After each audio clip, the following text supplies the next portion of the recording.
नमस्कार, बुलेटिन में आपका स्वागत है। मैं हूं आपके साथ आशा सरमाल। चलिए शुरुआत करते हैं मध्य प्रदेश से जुड़ी खबरों की। सागर जिले की देवरी विधानसभा क्षेत्र में केंद्र सरकार की ओर से पारित किए गए कृषि कानूनों को लेकर प्रदर्शन किया गया। अन्नदाताओं के समर्थन में उतरी ब्लॉक कांग्रेस कमेटी ने वर्तमान विधायक और पूर्व मंत्री हर्ष यादव के नेतृत्व में देवरी तहसील परिसर में प्रदर्शन किया।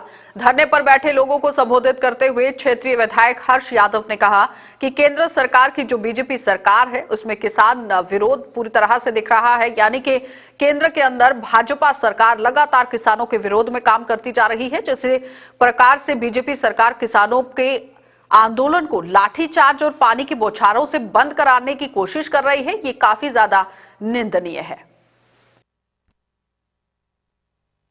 केंद्र सरकार इस किसानों का माफ किया, क्या जिनकी राशि मुख्यमंत्री कन्यादान योजना के अंतर्गत हमने 51,000 रुपए करने का काम किया। क्या गुनाह था वो बच्चों का, निःशक्तजनों का, विकलांग भाइयों का, जिनकी राशि हमने सिर्फ 300 से 600 और 1,000 करने वाले थे। क्या गुनाह था पंडितों का, पुजारियों का, जिनका हमने वेतन बढ़ाया। हमने महाकाल और ओमकारेश्वर जैसे हमारे आराध्यों के स्थान के लिए 450 करोड़ रुपए की राशि थी। वो गाय जिनको माता मानते हैं, मां मानते हैं, उनके लिए गौशाला बनाने का काम मध्य प्रदेश कमलनाथ जी की सरकार ने किया था। आज दुर्भाग्य की बात है 15 महीने के कार्यकाल की जो उपलब्धियां हैं उन पर लीपापोती की जा रही है, उन पर लीपापोती की जा रही है। मुख्यमंत्री योजना की राशि पुनः 28,000 कर दी गई है। न माफी का योजना का कार्यक्रम रोका गया है। आज किसानों को पैसे देने के लिए नहीं है। तो देवास में 70 वर्षों से एक मकान में गुजारा कर रहे 3 परिवारों को नगर निगम की ओर से अवैध निर्माण का हवाला देकर नोटिस थमा दिया गया और पत्ती बाजार जयप्रकाश मार्ग में स्थित ये मकान है। पिछले 70 वर्षों से अपना गुजारा कर रहे हैं और साथ ही परिवार को अचानक नगर निगम की तरफ से जब नोटिस दिया गया है तो जाहिर तौर पर उन पर क्या बीतती है वो यही परिवार अच्छे से जानता है। और नोटिस जब घर में आता है और घर के अंदर जब नोटिस को पढ़ा जाता है तो उसमें लिखा गया है कि घर को तोड़ दीजिए। तो मकान अवैध तरीके से ये बना हुआ है, इस तरीके से पूरा नोटिस के अंदर लिखा गया है। और क्योंकि ये मकान तो 70 वर्षों पुराना है और उन्होंने आज तक इस मकान में एक ईंट भी नहीं लगाई है। इस तरह से सारी बातें निकलकर सामने आई हैं और अगर ये मकान टूट जाता है तो हम तीनों परिवार पूरी तरह से रोड पर आ जाएंगे। हमारे परिवार का भरण पोषण भी नहीं हो पाएगा। रहने का एकमात्र यही जरिया है जिसे तोड़ने का नोटिस जारी कर दिया गया।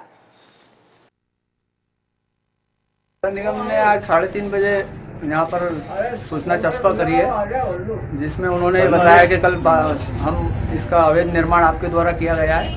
मैं शासकीय शिक्षक हूँ पिछले 1995 से और मेरी पत्नी भी शासकीय शिक्षक है और हम दोनों और हमारे 2 ही बच्चे पिछले 70 साल से हमारे वालिद साहब के साथ डैडी के साथ रह रहे हैं। और इन्होंने बोला है कि अवैध निर्माण कराए, जिसमें शासन से मेरी मंशा है कि इंजीनियर जो भी है नगर निगम के। आप यहाँ कितने समय से रह रहे हो? मकान कितना साल पुराना है? जन्म से 70 साल। अभी तक इसके पहले कोई नोटिस नहीं है? कोई नोटिस नहीं आया सर। तो अभी तो गुंडा अभियान ऐसा चल रहा था, आपके परिवार में कोई गुंडा ऐसा? नहीं, मैं तो शासकीय जब से रह रहा हूँ, हम दोनों पति पत्नी शासकीय शिक्षक है। मध्य प्रदेश शासन ने मुझे सम्मानित भी किया है बेस्ट टीचर के रूप में। और आज इन्होंने ये सूचना यहाँ चिपका दी और 24 घंटे का समय दिया, जिसमें ना तो हमारा फैमिली बैकग्राउंड अपराधी है या कोई वो है। कुल मिला के गलत कार्रवाई कर रहे हैं। जी जी। क्या आप क्या चाहते हैं? इसमें क्या हुआ? मध्य प्रदेश शासन वो है कि एक तरफा कार्रवाई नहीं की जाए। हमारे द्वारा ना तो इस पर कोई कब्जा किया गया है और ना ही कोई अवैध निर्माण किया गया है। इंजीनियर मतलब अपने जो आयुक्त मध्य है नगर निगम आयुक्त, उनसे मेरा निवेदन है कि पहले चेक करा ले कि हमारे द्वारा इसमें एक भी ईंट यदि हमने अलग से लगाई है, जो एज इट इज़ है 70 साल से जैसे है वैसे ही है। 16-16, 18-18 इंच की दीवारें हैं जिसमें कोई भी हमने निर्माण नहीं करा है। तो सागर शहर को स्वच्छ और सुंदर बनाने के लिए विधायक शैलेंद्र जैन ने पुलिस कार्यालय में समीक्षा बैठक की और विधायक ने शहर को स्वच्छ रखने और कानून व्यवस्था बनाए रखने के लिए नगर निगम आयुक्त आरपी अरिवाहर और पुलिस अधीक्षक अतुल सिंह के साथ विचार विमर्श किया। इसके साथ ही उन्होंने कहा कि शहर में पुलिस के 2 वाहन नियंत्रण जो पेट्रोलिंग है वो कर रहे हैं और अव्यवस्था फैलाने वालों पर तत्काल कार्रवाई की जाए।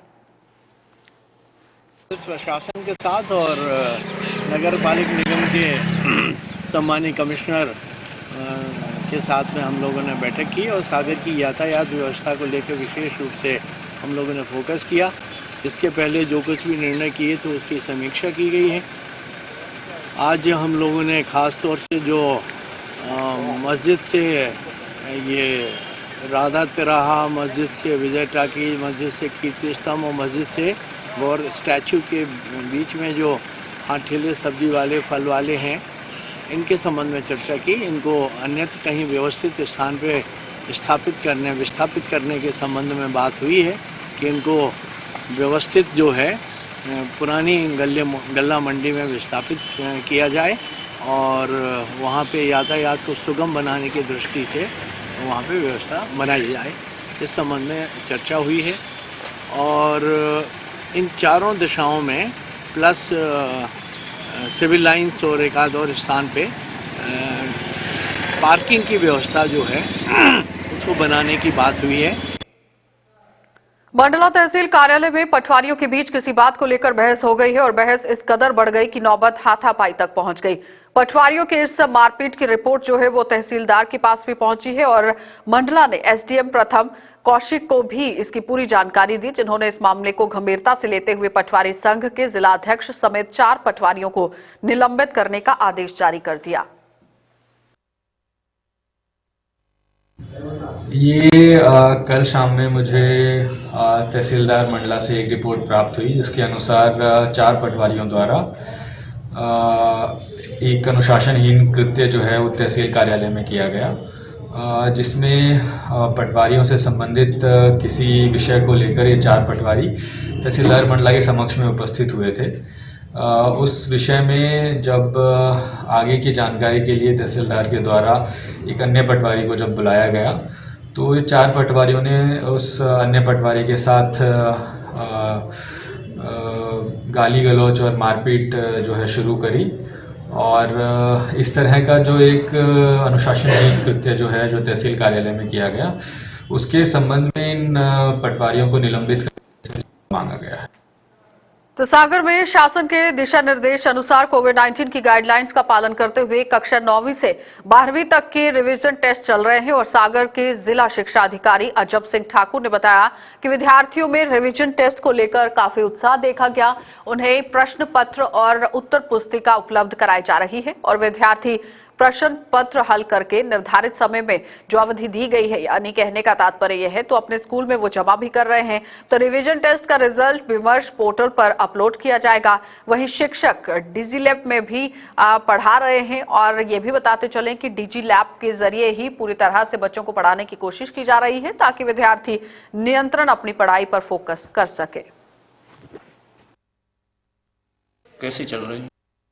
इसमें विभाग के निर्देशानुसार 20 से 28 तक कक्षा 9वीं से कक्षा 12वीं तक के रिवीजन टेस्ट लिए जाने के निर्देश थे।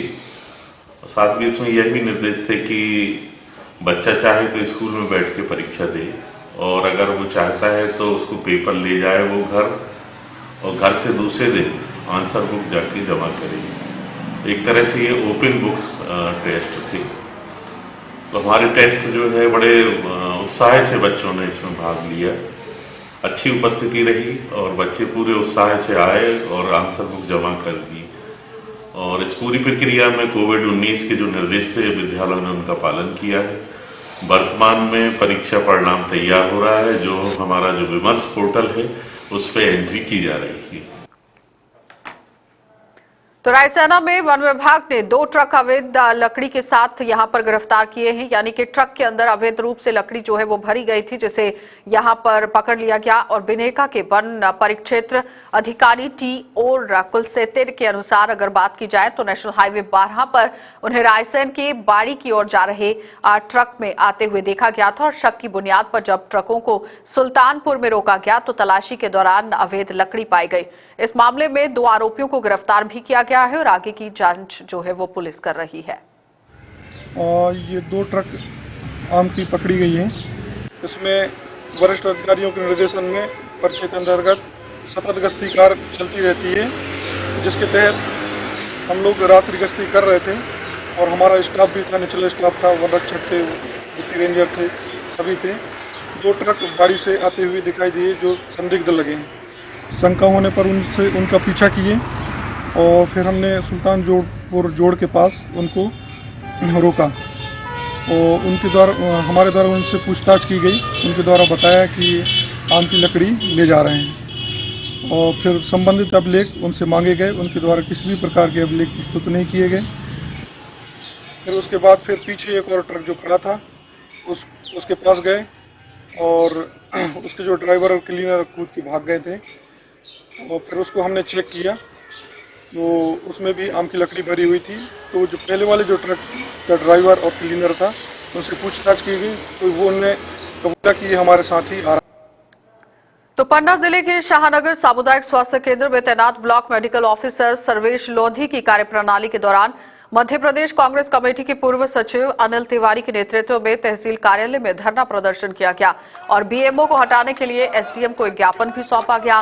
14 सूत्रीय इस ज्ञापन में बीएमओ के विरुद्ध संगीन आरोप भी लगाए गए और ज्ञापन में उन्होंने यहां पर 15 दिन के अंदर ब्लॉक मेडिकल ऑफिसर के विरुद्ध कार्रवाई करने की मांग की है और जाहिर तौर पर लोग यहां पर आज चेतावनी देते हुए भी नजर आए। ये जो ज्ञापन सौंपा गया है इसके विभिन्न बिंदुओं पे हम विचार करेंगे और संबंधित विभागों को भी मैं निर्देशित करूंगा और इसमें कार्रवाई की जाएगी। तो कोल इंडिया आईटीआई एम्प्लॉयज एसोसिएशन की ओर से जो कि एनसीएल मुख्यालय है, यहां पर प्रबंधन के विरुद्ध नारेबाजी करते हुए धरना दिया गया। यह धरना लाभांश का पारितोषिक 1% राशि की मांग के समर्थन और एनसीएल प्रबंधन की नकारात्मक रवैये को लेकर दिया गया। एनसीएल की परियोजनाओं में कार्य कर रहे सैकड़ों की तादाद में कर्मियों ने प्रदर्शन किया और अपनी मौजूदगी यहां पर दर्ज कराई। ये भी आपको बताते चले कि लंबे समय से यूनियन के पदाधिकारियों की ओर से लाभांश का पारितोषिक जो करीब 34,500 रुपए है, इसकी मांग की जा रही है। इसके अलावा एनसीएल में अन्य संगठनों की तरह उन्हें भी तवज्जो दिए जाने को लेकर संगठन के पदाधिकारी विरोध जताते हैं। एक सूत्रीय मांग हमारी है जो पिछले 15 सालों से लाभांश का 1% हिस्सा मजदूरों में बांटा जाता था, वह 2006 से कंटिन्यू 2019 तक मिला है और बिना कारण लाभांश इस वर्ष अन्य वर्षों की तुलना में और भी ज्यादा बढ़ा है। तो लाभांश बढ़ा तो उसका हिस्सा भी हमारा बढ़ा होना चाहिए और 1% हिस्सा ही हमको चाहिए था। हम लोगों ने अधिक नहीं मांगा, जो आप देते आए हैं, जो पहले से जो पूर्ववत था 1%, हमने कहा वह 1% लाभांश आप हर वर्ष 1 मई मजदूर दिवस के दिन ही घोषणा हो जाती थी, लेकिन कोविड-19 की गाइडलाइन के कारण कार्यक्रम नहीं हुआ तो हम लोगों को लगा कि बाद में करेंगे और 15 अगस्त तक इंतजार किए। जब नहीं हुआ तब मजबूर होकर के सिटिया के हमारे महामंत्री इन्होंने एक मीटिंग किया और कर्मचारियों को राय मशवरा करके और एक नोटिस दिया, इनको एक सूचना दिया। मतलब उसके बाद फिर 15 दिन के बाद इन्होंने एक स्मरण पत्र दिया कि महोदय इस पर पुनर्विचार करिए, लेकिन 15 दिनों के बाद भी जब इनकी कोई प्रतिक्रिया नहीं हुई तब बात होकर के फिर उसके 15 दिन के बाद इन्होंने एक प्रतीकात्मक आंदोलन का माने कि काला बिल्ला लगाकर विरोध प्रदर्शन करेंगे। और वो काला बिल्ला अगर आप पता किए होंगे तो 19, 20 और 21 अभी पिछले नवंबर में लगाया गया और परियोजना के 100% कर्मचारी, चाहे वो ऑपरेटर हो, चाहे टेक्नीशियन हो, चाहे मिनिस्ट्रियल स्टाफ के लोग रहे हो, 100% लोगों ने काला बिल्ला लगाया और विरोध में हर सेक्शनों में नारेबाजी भी। तो ठंड का मौसम शुरू होते ही कई बीमारियां दस्तक देना शुरू कर देती हैं। सर्दी के मौसम में होने वाली इन बीमारियों को लेकर छिंदवाड़ा छाती रोग विशेषज्ञ डॉक्टर जीएस दुबे का कहना है कि ठंड के मौसम में निमोनिया, सर्दी, खांसी, हार्ट अटैक जैसी कई बीमारियां यहां पर होना शुरू हो जाती हैं। लोग इन बीमारियों से ग्रस्त होते हैं। उन्होंने लोगों को इन बीमारियों से बचने के लिए भी उपाय बताए। तो मैं बताना चाहूँगा कि इसमें 2 प्रकार की बीमारियां हैं, कम्युनिकेबल और नॉन कम्युनिकेबल। कम्युनिकेबल मतलब जो दूसरे से फैलती हैं और नॉन कम्युनिकेबल जो मतलब दूसरे से फैलती नहीं है एक दूसरे से।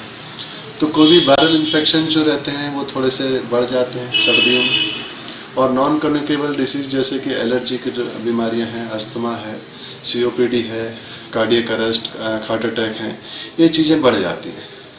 तो इससे बचने के लिए हमको क्या करना चाहिए कि एकदम से ठंड में नहीं निकलना है, इम्यूनिटी अच्छे से रखना है, मास्क का यूज़ करना है और बहुत अर्ली मॉर्निंग वॉक में नहीं निकलना। लोग 4 बजे 3 बजे निकलते हैं और 5 बजे निकलते हैं। आई थिंक मुझे लगता है कार्डियक पेशेंट और अस्थमेटिक पेशेंट भी थोड़ा सा डिफ़िकल्टी रहेगी इसमें। तो कोशिश करें कि थोड़ा धूप निकलने के बाद वॉक करें और मास्क लगा के वॉक करें। ठंडी हवा एकदम से नहीं जाए। दवाइयों का सेवन पर्याप्त मात्रा में और समय समय पर करते रहें। जिनको हाइपरटेंशन है, ब्लड प्रेशर है, जिनको कार्डियक प्रॉब्लम है, तो उनकी टैबलेट समय पर लेते। चलिए, बुलेटिन में फिलहाल इतना ही। देश और दुनिया की खबरों के लिए आप देखते रहिए JK 24/7 न्यूज।